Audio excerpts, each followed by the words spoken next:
Coming up, find out who will be taking the stand in the impeachment hearings that are set to take place today.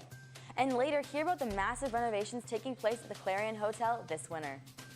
A top 5 recruit is bringing her talents to Iowa City. We'll tell you who in sports. It's been freezing over the last couple of days with wind and temperatures in the single digits. But I've got good news, a break from the cold is headed our way. Stay tuned for weather to find out more. All that and more coming up on this Wednesday morning edition of DITV News. Don't go anywhere, DITV starts right now.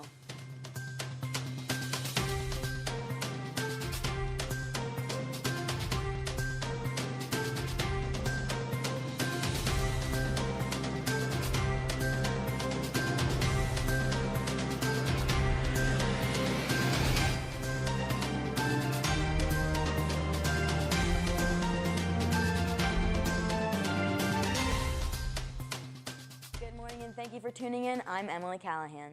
This morning, the House Intelligence Committee will formally begin the impeachment inquiry public hearings. The hearings will look into whether President Donald Trump betrayed his oath of office and violated national security during a phone call with the president of Ukraine.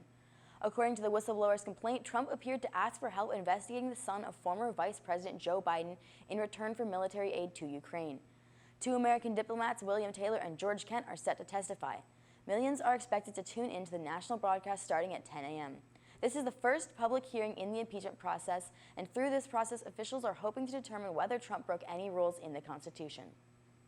The Highlander Hotel has been a staple in Iowa City since the 1960s. However, in recent years, guests and employees have seen a decline in the quality of the hotel.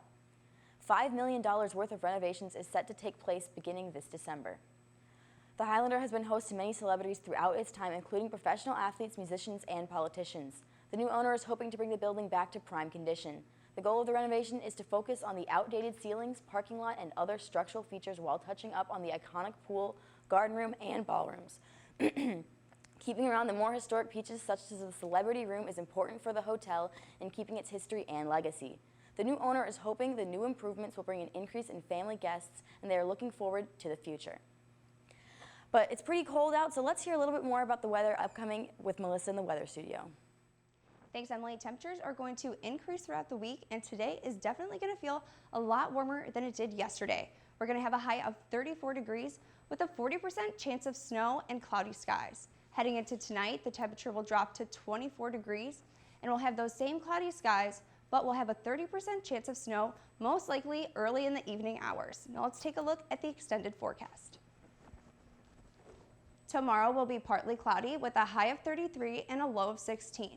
On Friday, it will be sunny with a high of 42.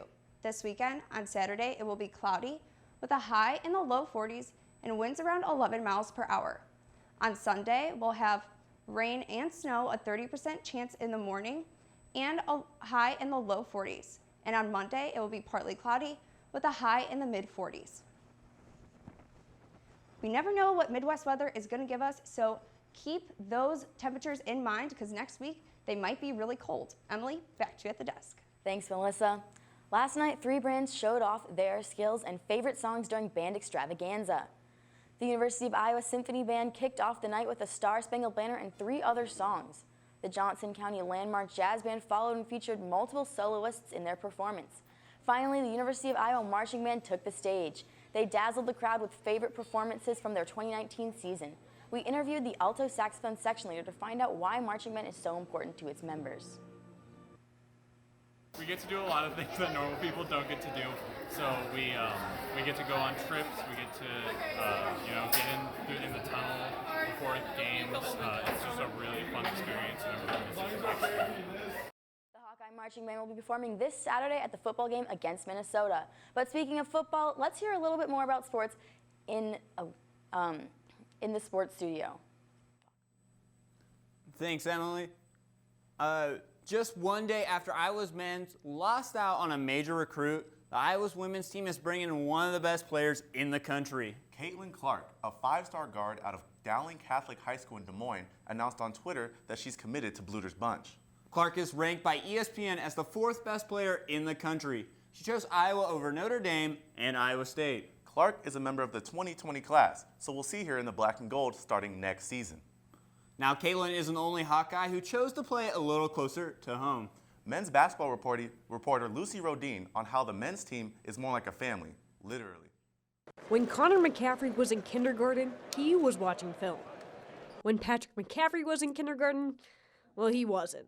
Connor would come to standard practice, like, looking at plays with my dad, and I would come just in a costume running around. Like, so it's just kind of shows the differences in our personalities a little bit. Patrick eventually grew out of that costume phase, but found his passion was basketball, and he found it with his family.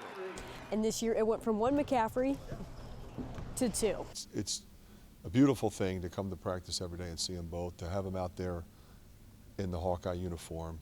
I remember when we first got here, they would sit across the way, or they'd come to practice and sit with the managers and shoot on the side.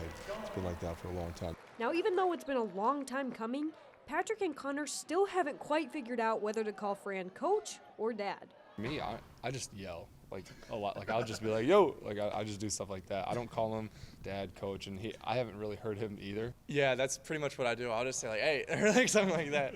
Just kind of make a little noise, and I'll tap him or something, or like just ask a question. He'll know I'm talking to him. So, yeah, so I don't think I've made that decision yet whether to call him coach or dad.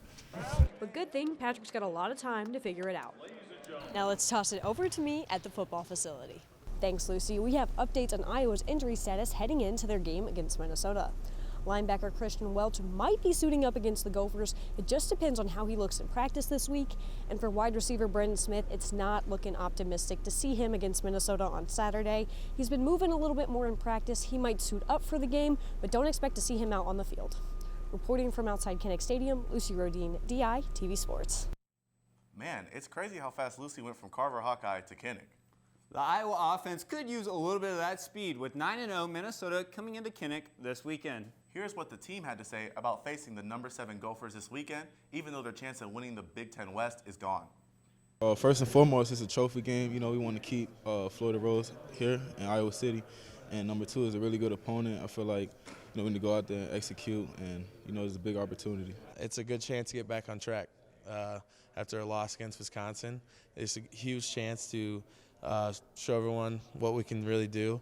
And even though, mathematically they say that we can still win the West, who knows what's going to happen. So it's a good chance for us to just play carefree and go out there and have fun. The Hawks always seem to play their best when they're having fun.